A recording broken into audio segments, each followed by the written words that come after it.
It started out basically in a lunch meeting with a number of mayors, community leaders. We felt like we had to do something proactive to put something together so we wouldn't be reactive to all the opportunity that was coming. So out of that meeting, we formed the GO Group, the Southwest Louisiana Task Force for Growth and Opportunity.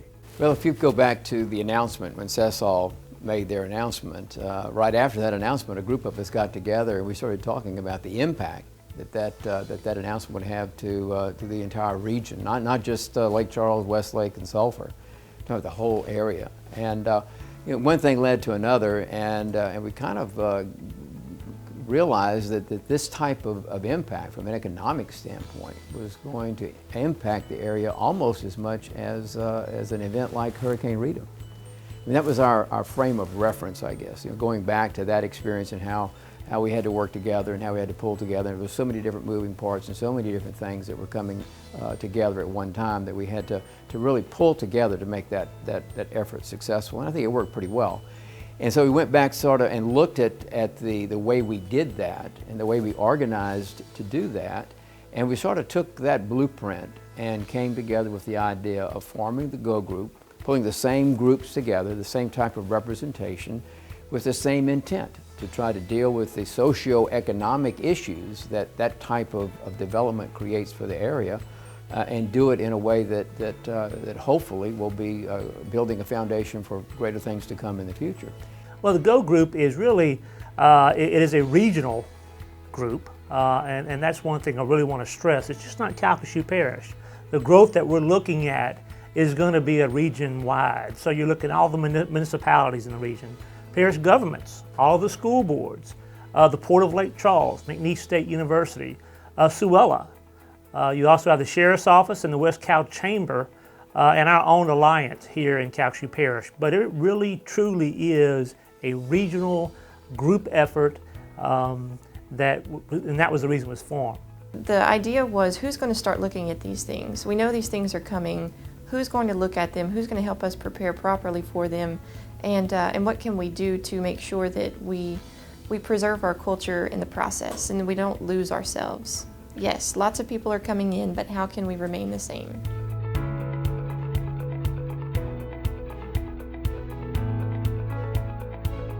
It's great to be ahead of growth so that you can have planned growth. Planned growth is what everyone strives for. No one wants to grow reactively. In addition to the CESOL announcement, now we have several billions of dollars of investment coming to the area, so I think it just emphasizes the importance of working together as a team and making sure that we coordinate on different issues so that we can at least try to make sure that we don't overlook something and we don't at least minimize the opportunity for doing something that we might regret later.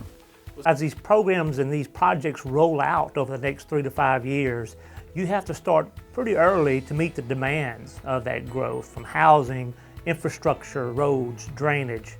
So you have to start very early to make sure you probably can't get ahead of the game, but you can get there, you can get very close. We can be the leaders to shape it, or it's going to shape us. And that's what we've learned from a number of communities throughout the United States. They've had these major impacts of economic development come, being proactive. I mean, there's going to be definitely more traffic. There's going to be more people using our hospitals. There's going to be more kids in our schools. Is the crime rate going to go up as more people come in? Sure. Everything's going to escalate to a degree. And that's where we have to be proactive on how do we handle this.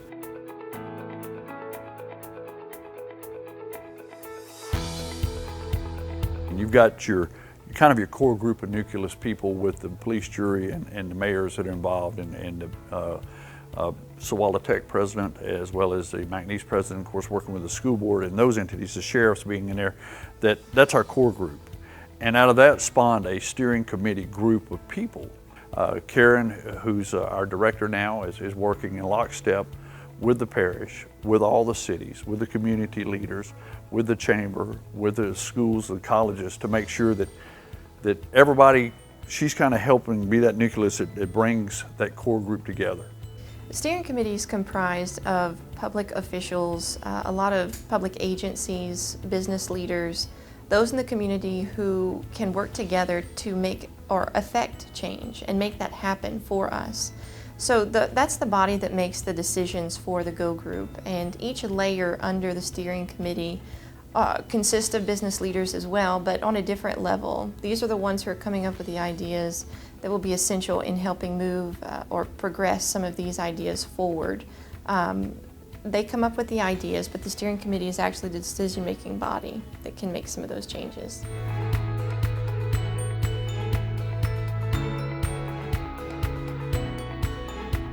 We recently implemented task forces. That's the newest layer of the GO group. And our task forces, there are 4.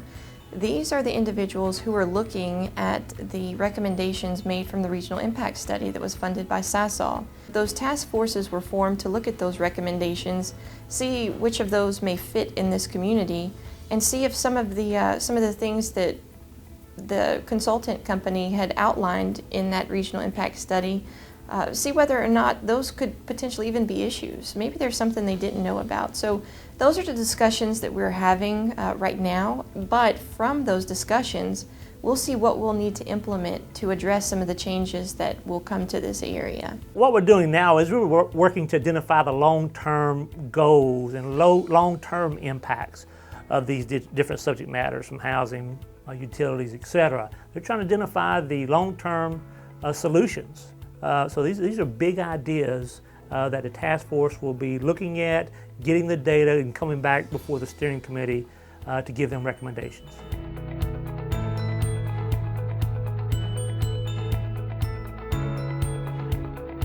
Whenever the GO group was formed, that's what it was based off of. These subcommittees who met to determine what types of things we could expect to experience from rapid growth. It's broken down into different categories or subcategories, very similar to the same categories that we had during the hurricane recovery effort.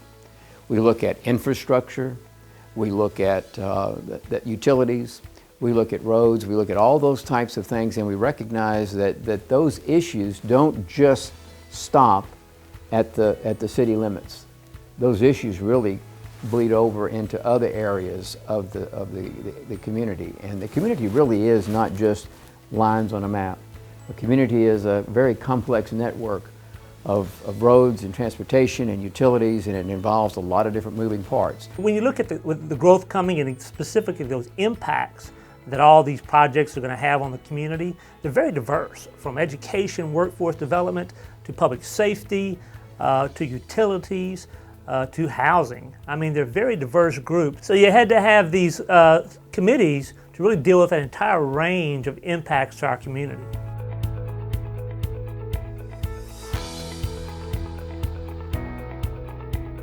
In order for us to anticipate exactly what issues we would face, we had to study how rapid growth would impact our community as it is today. So those studies have been completed. Now we've moved into the implementation phase, where we're still talking and we're still commissioning smaller studies, but it's more concentrated on certain aspects of our society and our community. We're looking to see how other communities did it, or how they responded to a particular problem or issue in their community, like rapid population growth. And we're looking how we can implement that here. So we're at that implementation phase. I know everyone always says, when are you going to start studying? When are you going to stop studying and start doing something? Well, we're there. We know what we need to do. It's how are we going to do it, and how can we get community support to do some of the hard things that we're going to do. We're still in our infant stages, and we just have gotten a new director, but I think through these type of being very visual and out there, and having these type of opportunities that we can share these things with the people, we want input. And Karen's very accessible. She's a full-time employee, so you could call Karen if you have an idea or something, or if you want to serve on a committee. I'm not saying that we won't still have issues and problems and things to work on. I'm not saying we're going to catch it all, but I think that this certainly maximizes the probability of success. And that's, I think, our primary goal and the primary benefit of having the GO group. I want people to know that this group is what you would consider to be an information powerhouse. Individuals can individuals and business entities already look to the Go Group for information about what's happening in our area. And what we are working to do is to ensure that everyone is communicating together so that not anyone is off operating by themselves. We want to work together so that we ensure that our community is, that the plan of growth for our community going forward is comprehensive and it's all inclusive and it brings everyone in. So I want people to understand that we are acting. Yes, we've done studies, but in order for you to move forward and to really understand what issues you're dealing with, you need to be informed.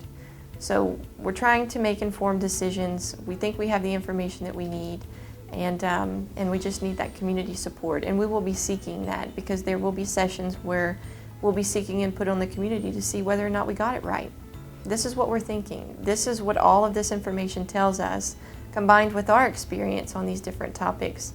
Do you think that we've hit the mark, or have we missed it? And if we did, what do we need to do to make sure that we get it right, and to make sure that everybody is included in this process? Not just business leaders, not just governmental leaders, everyone.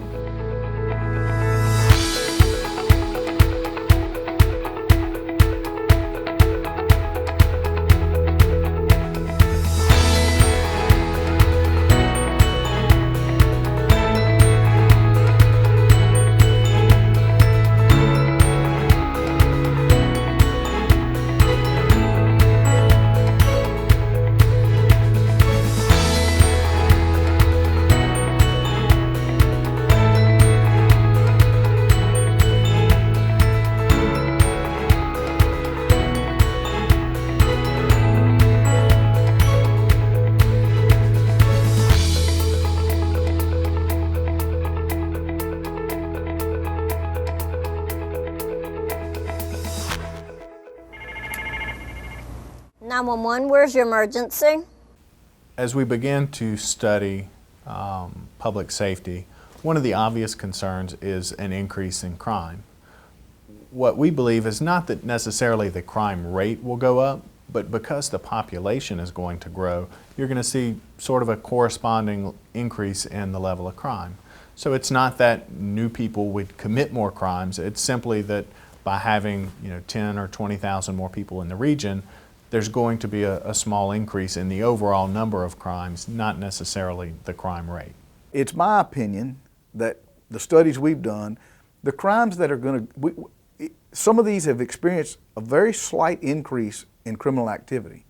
But it's not from so much the people that have come into the community, it's that the criminals that we already have a bigger selection to choose from. If you go to these man camps and we visited these areas, yeah, they've had some slight increases, but it's no more than the national and average trends that you would deal with anyway. And it's not so much from those individuals that came to work, although you know what, if we're getting in 20 or 30,000 people and they bring in their families, you may have a few more domestic issues because so yes, we may have to deal with that. But as far as a criminal element coming in, I don't think that's the case. As we looked at the nature of the construction workers, generally these are people that travel from job to job to provide for their family. These are people that are willing to work 70, 80 hours a week sometimes under very demanding conditions, and oftentimes when they're done working, they simply want to go home and have a place to relax. So there's not an expected increase in crime associated with those people.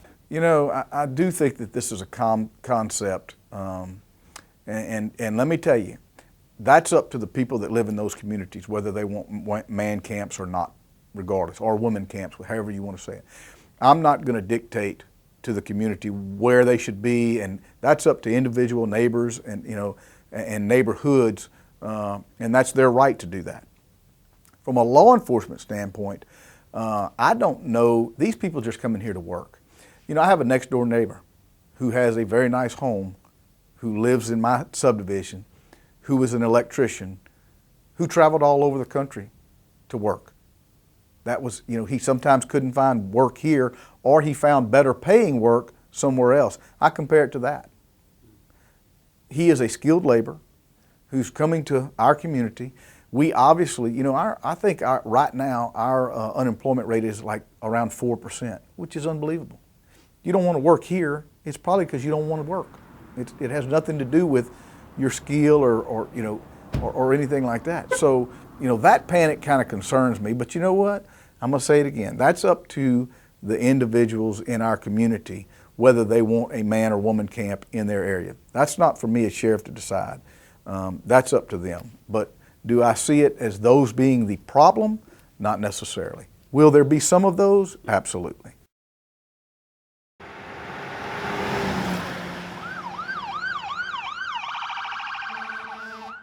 We believe it's going to take law enforcement, EMS, fire, longer to get to different places throughout the region. They're fully aware of that.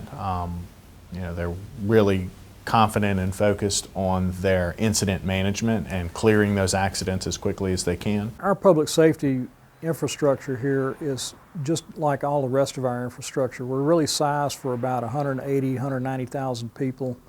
And with our population going up to maybe 220, 230, something like that, we're going to be short resources to deal with the things that come along with that, such as traffic accidents, road construction, road closures, may have a flooding issue or something like that. So our infrastructure, like the roads, will be strained, and what that's going to translate to is there will be more accidents. That will call for more response by public safety agencies, law enforcement, fire, EMS, and that's going to translate into longer response times. Other than to make sure that we strategically place our police officers in particular zones or areas so that we can continue to get a quick response. And that's going to, you know, we always constantly monitor that. So regardless, you know, we're going to have to adapt to that no matter you know how the problem exists, whether it's through influx of people, whether through I mean, we do that now with accidents. So, you know, regardless of how we have the problem, we're going to have to adapt to that, and we will, to find a solution to keep the response times down as low as possible.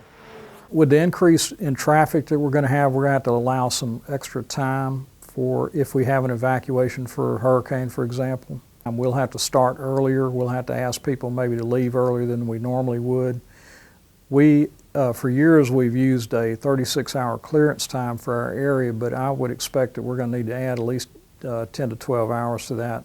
I think we're going to have to calculate that on the threat and what's coming at us on how we do it. But you know, the good thing about that, in my opinion, is you have good qualified people that are going to determine that, and we're going to figure that out. Our plans won't change. It just may be a timing issue that may change. We have talked to the one worker village that's underway, and they're doing planning for that. We do recognize that it potentially adds other people that might strain our transportation, but we are in talks with them about that on how they're going to potentially handle that. There is a potential that new services could be needed. One of the things that we looked at is perhaps reallocating how services are provided now. You know, there's an awful lot of capacity within the system. Perhaps that capacity is not in the right place, so maybe there's an opportunity to shift some of the existing capacity around without building new capacity within particularly the fire protection system. Obviously, as the population expands, we're going to have more demand for those services. Ambulance in particular, that's going to have to go, the increase in ambulance service will have to go along with the population increase. Fire department's a little different issue. As the impact study shows, we're going to need a lot of additional units of housing, and as those housing units are built, depending on where they're placed, it's going to put a strain on the fire service in that area. We believe the other sort of broad impact is going to be in the loss of trained staff, whether it's law enforcement, EMS, firefighters joining the plants directly, or whether it's some of the larger departments, perhaps that pay better, recruiting from some of the smaller departments to backfill their own losses. So ultimately, we believe the smaller departments are going to feel these losses the strongest, simply because the larger departments would be able to replace the staff they lose with some of the staff from perhaps smaller or more remote departments. Many of the public safety agencies that I've talked to are already experiencing some personnel shortages. Many of the fire departments, for example, are not at their full authorized staff, and they're finding it more and more difficult to find qualified applicants. In many cases, because they're able to find higher paying jobs in the private sector now. This is not an unhealthy problem, in my opinion. But we have seen some officers leave for better high paying jobs to our industry and go back to school for maybe some P-Tech degrees and things like that to become operators. You know, obviously you're talking about a much higher pay scale. But if you look at the benefits package of government, and I'm talking about, you know, the salary may not be quite comparable, but when you look at the big picture, the retirement, the health insurance, the benefits that go with, we're not that far off. So, you know, I try to tell people when they come, and of course I want somebody to better themselves, whether they stay in law enforcement or they do not. I want them to better themselves, and that's what they have to do to provide for their family. Then I encourage that. It's not my place to discourage that. But I do think it's going to keep us on our toes to try to stay competitive at some point. Right now, has not become a big problem, but we're going to have to stay again ahead of the curve on that also. And we are aware of it, and we are monitoring it. You know, we have been very fortunate in Calcasieu Parish that we have always had a great line of communication. Myself, the other area chiefs, whether it be fire, but for sure the other area chiefs and I have always worked together very closely and as one unit. I think people saw that with Hurricane Rita and our response in that regards. Not only police, but all government seems to work better here than in most areas. Now, with that said, I think as a whole, it basically just formalized it. In other words, you know, we've always had that communication. Now we kind of have a formal, more, I don't want to say more organized, because I think we were pretty organized before. But you know, we've done some things even before the impact study and before the GO group was formed. We started an intelligence group, and now again it's just kind of formalized, and so I'm very excited about that, and that it's kind of another example of how we've stayed ahead of the curve here in Calcasieu. But again, we got to continue that. One of the public safety goals is to increase the amount of information that's available.